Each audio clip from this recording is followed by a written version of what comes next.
సంగమేశ్వరుని దర్శించుకొని సంగమేశ్వరంలో దేవాలయం సంగమేశ్వరానికి చాలా చరిత్ర ఉంది.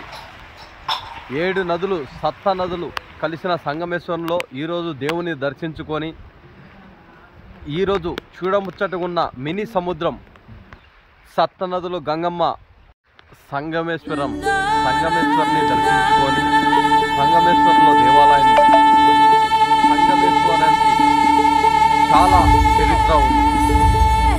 7 నదులు సప్త నదులు కలిసిన సంగమేశ్వరంలో ఈరోజు దేవుని దర్శించుకొని ఈరోజు చూడముచ్చటగా ఉన్న మినీ సముద్రం సప్త నదులు గంగమ్మ చూడడం జరుగుతుంది. గుడిలో శివుడు చేరుకున్నాడు. అదేవిధంగా సంగమేశ్వరానికి వచ్చే భక్తులు ఇక్కడ నీళ్లు ఇస్తే పాపాలు పోయి పవిత్రంగా అయి వాళ్ళ కుటుంబం ఎంతో సంతోషంగా ఉంటుందని పూర్వీకులు చెప్తారు. సంగమేశ్వరానికి చాలా చరిత్ర ఉంది.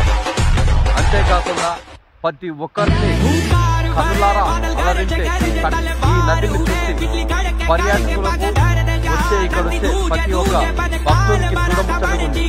అదేవిధంగా సంగమేశ్వరంలో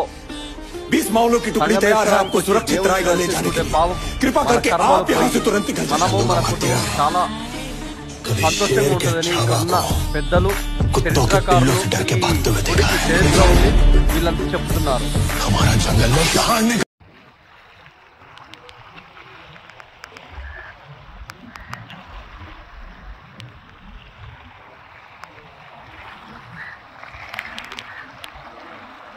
సంగమేశ్వరం సప్త నదులు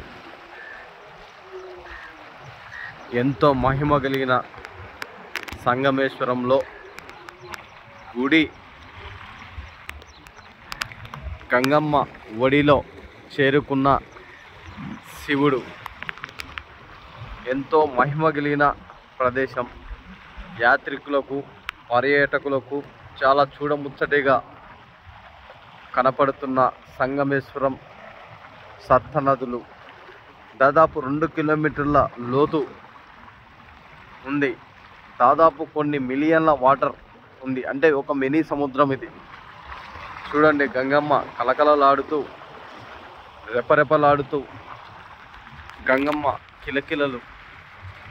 సంగమేశ్వరం సప్త నదులు. సంగమేశ్వరానికి ఒక చరిత్ర ఉంది. కుంభమేళ కానీ కాశీ కానీ అలాంటి ప్రదేశాలతో పోల్చుకుంటే ఇదొక మహిమ కలిగిన ప్రదేశం సంగమేశ్వరం సప్త నదులు.